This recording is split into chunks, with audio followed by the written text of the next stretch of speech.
Thank you. Hello. I live in Las Vegas, Nevada, which is very mind-dominated, and it's tough there. There seems to be two forces in my mind that's build up energy and is very strong, and it keeps me from getting in touch with my true self and to creating more space and cultivating that space.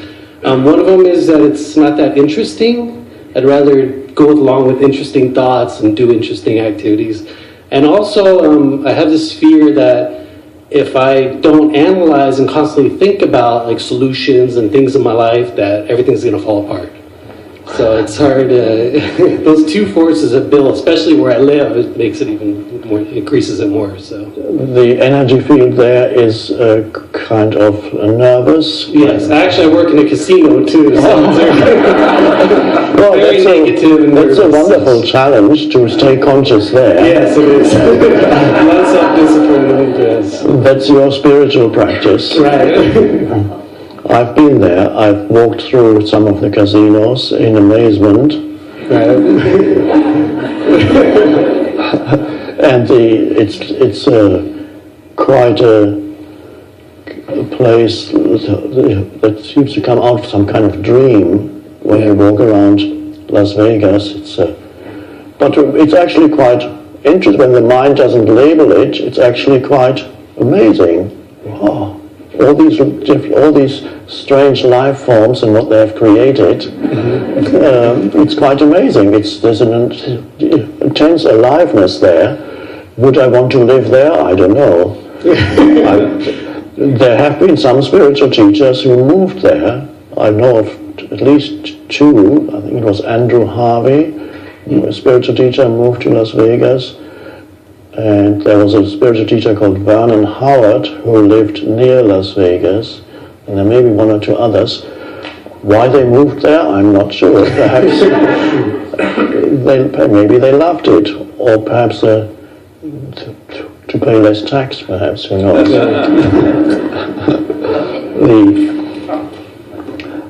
The challenge, of course, is to stay present and have stillness inside you. What you mentioned now, you need to think about your life problems or your life. This is a very, very common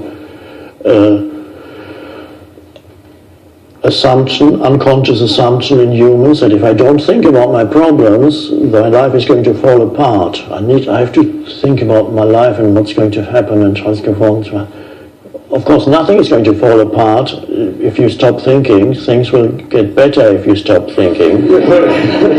With the exception of focused thinking, in case there's a specific problem that needs to be addressed, then focused thinking, and then stepping back into stillness. So it's a wonderful thing. If you're able to be present and still in Las Vegas, then of course you're a master.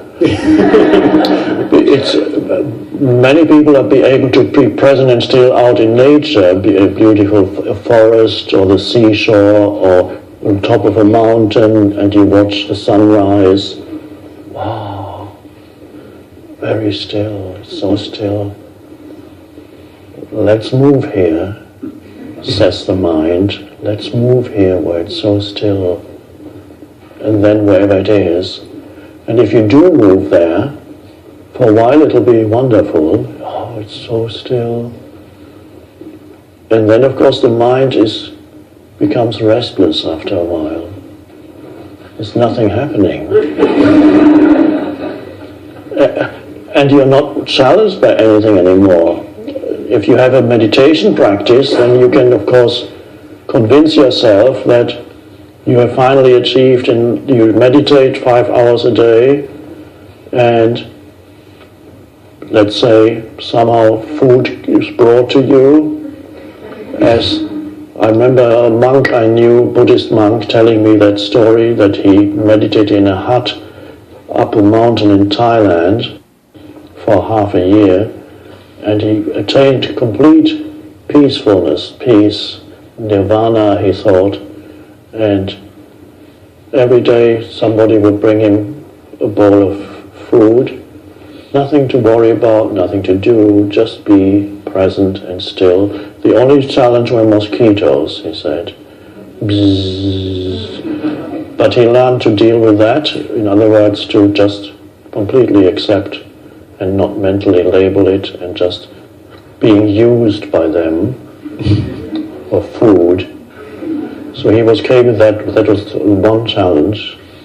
Then he had to go back into the city to renew his visa because he was in Thailand and he was a Westerner. And at the visa office they kept him waiting for 1 hour, 2 hours, and then he was in the wrong lineup for 2 hours.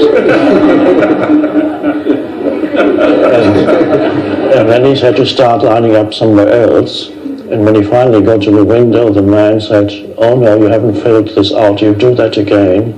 And he started, shouting. So that was, he then suddenly realized he had not attained nirvana. So you're much better off in Las Vegas. The thing is to use whatever environment you are in as part of the spiritual practice. It does not mean that you have to be stuck. It may be that a deep sense of that you need to remove yourself suddenly comes to you, and then you go somewhere else. That could happen. Because it seems like it's more of a challenge there. Yes. Yes. So it's probably in many ways a better place to practice than a monastery. Right. I never thought of it that way. Yeah. And worrying about your life or your problems is a very common belief that is necessary to hold things together, but it's not. You have to recognize the futility of worrying and realize your life is already together. You're breathing, you're eating when you need food, you sleep when you sleep, you go to work, you do what you do, you look around, contemplate, look at the sky. Look away. Las Vegas is very much a man-made or human-made environment. Everything is kind of artificial, not to say fake. So everything is fake. That's fine. It's not everybody that much. But there are trees. There are some trees in there. Beautiful desert. There is the sky. There's the light. There's the desert. You can easily get out, and you're out in the stillness. So that you can take advantage of that when you need to.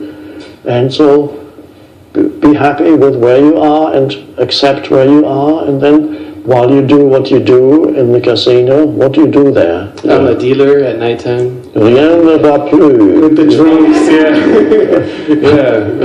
yeah. Place your bets, and then, Mm-hmm. And then you can observe human nature there around you. Most definitely, yes. Every facet. You observe human nature in its unconscious state mostly, but that's fine, that's where they're at. You can be the presence for them. Yeah, it's hard not to judge them. Oh yes, that's your practice, not to judge, because they're expressions of life, of aliveness. Right. In their form, they're beautiful too. Mm-hmm, yeah.